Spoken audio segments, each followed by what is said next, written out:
En maillot de bain ou petite tenue, le yoga Bikram se pratique à l'aise, car ici on transpire beaucoup et bien plus que pour un yoga traditionnel.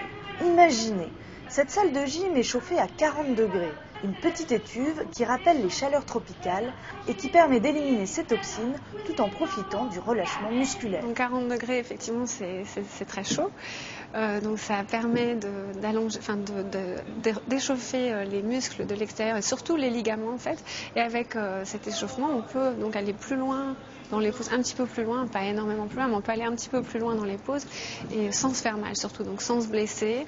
Pendant 1h30, le professeur égrène sans relâche les 26 mêmes postures à enchaîner à chaque cours. Des poses simples qui préparent chacune à la suivante. Plus dynamique que le yoga classique enseigné depuis 5000 ans, le yoga Bikram se pratique en cours collectif, tous niveaux confondus. Des personnes débutantes et des personnes avancées dans le même cours, c'est pas du tout gênant parce qu'une personne qui en fait depuis longtemps peut toujours aller plus loin. Il y a toujours un challenge, ça devient jamais vraiment facile, quoi. C'est toujours quelque chose de difficile, mais en même temps qui fait vraiment du bien. On peut toujours trouver un endroit pour aller plus loin et trouver ses limites et pousser toujours ses limites. Si la chaleur est tout à fait supportable, on peut au début craindre le confinement, mais cette sensation s'estompe rapidement. Pour certains spécialistes, ce yoga est à déconseiller aux personnes cardiaques. Pour les autres, un corps plus souple mérite bien une petite suée.